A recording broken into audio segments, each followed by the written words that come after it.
Cutting it.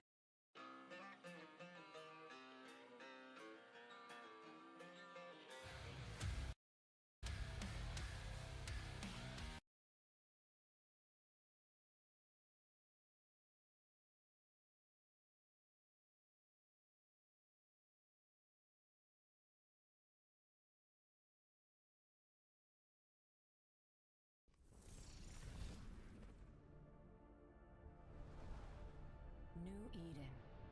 A universe brimming with possibility and rife with adventure. Only the most intrepid capsuleers can conquer its...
Hello, everybody.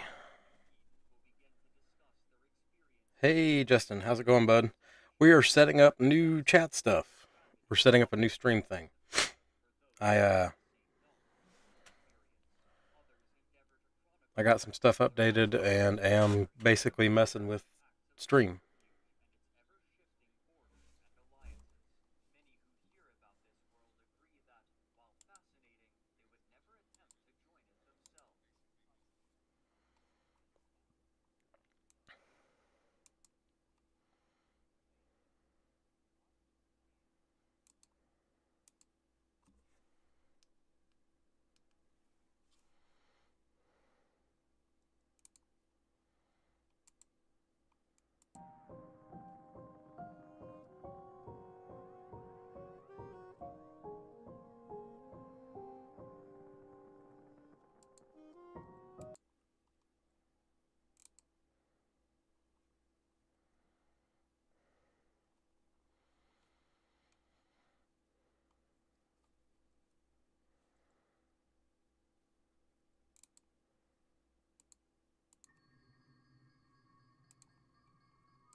During the early 1990s, software developers were exploring the possibilities of the internet, a relatively new invention at the time. Interactive online spaces such as multi-user dungeons and forums were shared by millions of people. We're going to But it turn was him clear down. to everyone using and creating these spaces that there was much more potential. Internet technology was rapidly improving and changing, and developers had to make certain that their creations could keep pace. Even more difficult, however, was balancing the ever-changing needs and desires of users with the services being created. As personal computers became more widespread and their rendering capabilities increased, developers grew more and more interested in simulated, three-dimensional environments shared over the internet as the natural progression of forums. And of these developers, there were few as ambitious as the Icelandic company Welcome in, Oz everybody. Interactive Grimmist, how's it going, and their brother? How are you creation, doing? Oz Virtual. During the preceding decades, cyberpunk novelists We are setting up the envisaged stream immersive, for multi-sensory testing. virtual experiences enabled by powerful computers networked with one another, and software developers had used these stories as inspiration to create worldwide web browsers that allowed users to explore websites in 3 dimensions, utilizing a coding language called So this the is very Virtual much a Reality test to see Markup what the Language, stream's or gonna do VRML, as and how opposed it's to the gonna Hypertext work. Markup Language, or HTML. Founded in 1992, Oz Interactive sought to expand upon this concept and offer a VRML web browser that allowed users to interact with other users who were visiting the website at the same time, with each person represented by their own 3D avatar, and even allowing for simultaneous voice communication, a remarkable progression for the But time. I'm testing to However, see how the it works. I'm location testing made to see what development all difficult. Iceland's hiccups it's gonna run computer was into. connected to the Like rest for of instance, the I had to world reset by the a audio single on modem, Stream Elements and the to country would turn off this get modem everything during set. the night when few people were using it. Still, development would continue for the next 4 years until 1996, when they finally launched the beta version of Oz Virtual. Soon, other companies began forming partnerships with Oz Interactive, including Time Warner, Ericsson, the Van Gogh Museum, and Atlantic Records, to create bespoke worlds within Oz Virtual for them.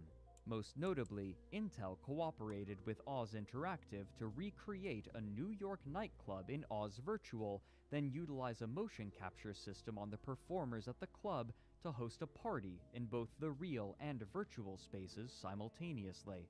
However, the company soon realized that the concept of Oz Virtual, like many others of its ilk, was a product developed too early for the market, and a small group of developers and artists, as well as a single historian, left Oz Interactive to found their own company in 1997, which they named Crowd Control Productions, or as it is commonly abbreviated, CCP.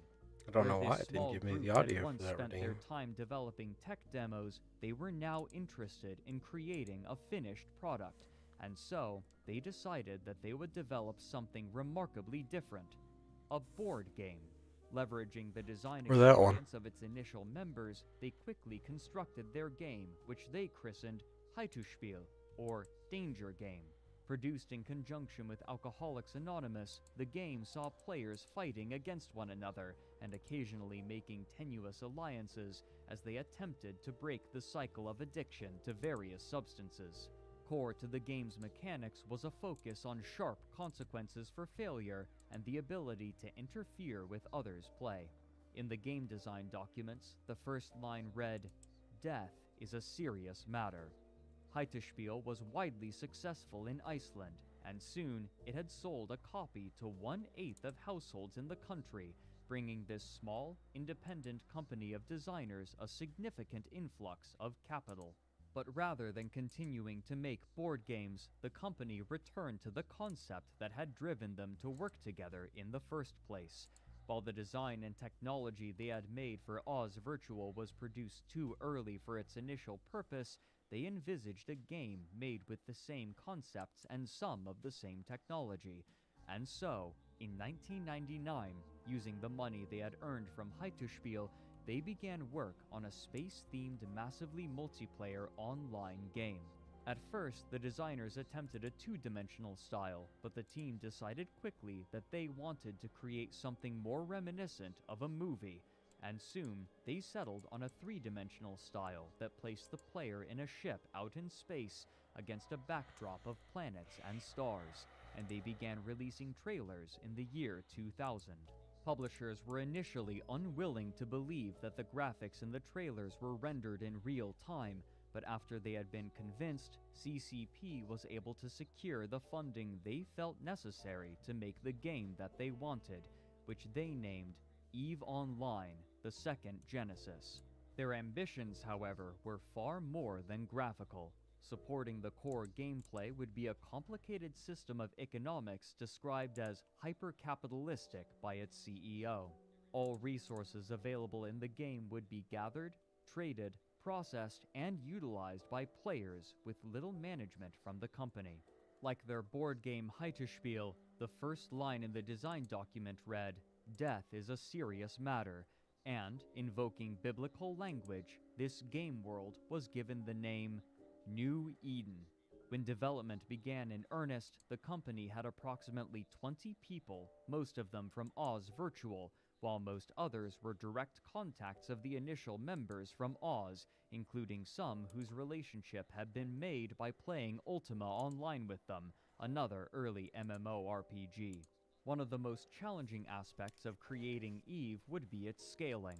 Rather than splitting the player base into multiple different instances to reduce the load on servers, the team decided that they would place everyone in the world onto a single massive instance, or game world, with thousands of stars, using different servers for different in-game regions. In an interview with gaming magazine IGN, the lead designer and art director, Rainier Harderson, said, quote, "I would say the hardest thing to implement must be the server backend. Apart from that, the biggest challenges in doing EVE would be that there are so many things that we are doing in the game that have never been done before. This means that there are a lot of conceptual problems that we have had to solve without having any reference to in previous games. For instance, when we started out, the only third-person space game we had seen was Homeworld, and that was a real-time strategy game. So that meant that we had no reference whatsoever in how to navigate spaceships from a third-person viewpoint. Another example are uncertainties that rise due to the technical limitation of being a massively multiplayer game. How is collision detection handled on the server? How will the physics model run? Will real solar system sizes work in the game? Yes, they do, to an accuracy of 30 centimeters. Million security issues, etc." End quote. During production, the team decided upon an iterative process which, while effective, was arduous. Early on, we saw immediately that this couldn't be done in one go. So we decided to do 11 games, basically. We would do EVE 11 times over, each version progressively moving forward to the main goal, but not try to do EVE in one step. So the first step was very simple, just get the basic client